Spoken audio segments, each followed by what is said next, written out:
இங்க இறந்து போன பாட்டியும் அந்த 5 கிலோ தங்கத்தை யாரு கண்ணுக்கு தெரியாத மாதிரி நீ மறைச்சிடணும்னு இந்த பொண்ணு கிட்ட விரட்டுறாங்க. இந்த பொண்ணு பாட்டியோட ஆவிய பார்த்து பயந்துட்டு அந்த தங்க பெட்டியை மறைச்சிடலாமேன்னு கொண்டு போறப்ப அந்த வீட்டுல இருக்கிற பெரிய மருமக பாத்துறாங்க. இந்த பொண்ணு அவசர அவசரமா அவங்க வீட்டு ரூம்குள்ள போய் கட்டில் கடியில இருக்கிற பெட்டியில துணியனா போட்டு அந்த பெட்டியை மறைச்சிடுறாங்க. அதுக்கப்புறமா தான் அந்த வீட்டுல இருக்கிற எல்லாருக்குமே தெரிய வருது இந்த பாட்டி இறந்து போயிட்டாங்கன்னு. இந்த பொண்ணு எதுவுமே தெரியாத மாதிரி பாட்டி ரூம்க்கு வந்து பாட்டியை பாக்குறப்ப அந்த பாட்டி இந்த பொண்ணை பார்த்து கண்ணனை அடிக்கிறாங்க. ஆனா அந்த பாட்டி இறந்து போயிட்டாங்களேன்னு எல்லாருமே கவலைப்படுவானுங்களேன்னு பார்த்தா அந்த பாட்டி வச்சிருந்த தங்கம் எங்க இருக்குன்னு தேட ஆரம்பிக்கிறானுங்க. அதுக்கப்புறம் அந்த பாட்டிக்கு செய்ய வேண்டிய இறுதி சடங்குனா நல்லபடியா பண்ணி முடிச்சுட்டு அந்த பாட்டியோட ரூம்ல போய் வலை வீசி தேட ஆரம்பிக்கிறானுங்க அந்த தங்க பெட்டிய.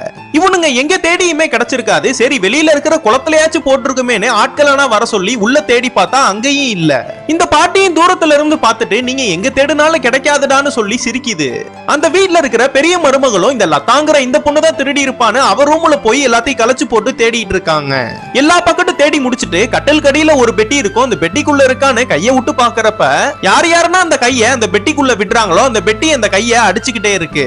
இதுனா சரிப்பட்டு வராதுன்னு போலீஸ்ல கம்ப்ளைண்ட் கொடுத்து நீங்களே பாத்துக்கோங்கன்னு தேட சொல்லிடுறாங்க.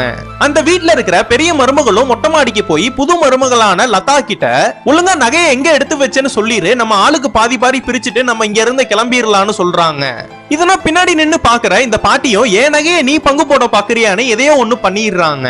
இதனால அவங்களுக்கு வாயில இருந்தே நொரனா தள்ள ஆரம்பிச்சிருது. இப்ப டாக்டரும் வீட்டுக்கு வந்து செக் பண்ணி பார்த்துட்டு அவங்க நாக்கு பேரலைஸ் ஆயிடுச்சுன்னு சொல்லிடுறாங்க. இப்ப லதாங்கிற இந்த புது மருமக வீட்டுல சமைச்சிட்டு இருக்கும் போது என்ன வாசனைனா கமகமன்னு இருக்குன்னு இந்த பாட்டியும் ஆவியா வந்து இந்த புது மருமக கிட்ட பேசுறாங்க. இந்த பொண்ணு அதுக்கு நீங்க சாப்பிட்டு பாக்குறீங்களான்னு கேக்குறப்ப என்னால சாப்பிடனா முடியாதுன்னு சொல்றாங்க. நீ சமைக்கிறப்ப நான் பார்த்தேன் உப்பு கம்மியா போட்ட மாதிரி தெரியுது, இன்னும் கொஞ்சம் அதிகமா போட்டு விடுன்னு சொல்றப்ப இந்த பொண்ணு அந்த பாட்டி சொல்றதை கேட்டுட்டு அதிகமாவே உப்பு போட்டுறா. அந்த வீட்டுல இருக்கிற எல்லாரும் சாப்பிடுறப்ப என்ன இவ்வளவு உப்பு கக்கிதுன்னு சாப்பிடாமலே எழுந்து போயிடுறாங்க. அன்னைக்கு நைட்டு இந்த பொண்ணு பாத்திரம் கழுவலான்னு குளத்துக்கு போகும்போது அந்த இடத்துல வந்து அந்த பாட்டி நிக்கிறப்ப இந்த பொண்ணு பயங்கரமா பயந்துடுறா. இது மாதிரி என் பின்னாடியே வந்து நீங்க பயமுத்தாதீங்க, நானே ஒரு பயந்தா குழின்னு இந்த பொண்ணு சொல்றா. நம்ம லதாவோட ஹஸ்பண்டும் புதுசா பிசினஸ் பண்ணி நிறைய லாஸ் ஆனனால வீட்டுல இருக்கிற ஒவ்வொரு பொருளா விற்க ஆரம்பிக்கிறாரு. அவரும் ரொம்ப மன உளைச்சல்ல தற்கொலை பண்ணிக்கலாமேன்னு போகும்போது நீங்க ஏன் எப்படின்னா பண்றீங்க, என்கிட்ட நிறைய காசுனா இருக்கு, நான் காசு தரேன்னு இவங்களும் கூட்டிட்டு போறாங்க.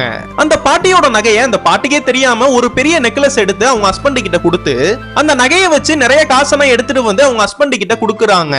அந்த பாட்டியோட நகையை அந்த ஊர்லயே இருக்கிற இன்னொரு லேடி போட்டுட்டு நடக்கிறத பாக்குற இந்த பாட்டியும் கோவத்துல லதாவோட தலைமுடிய புடிச்சு இழுத்து எவ்வளவு தைரியம் இருந்திருந்தா என் நகையவே வித்திருப்பன்னு திட்டுறாங்க.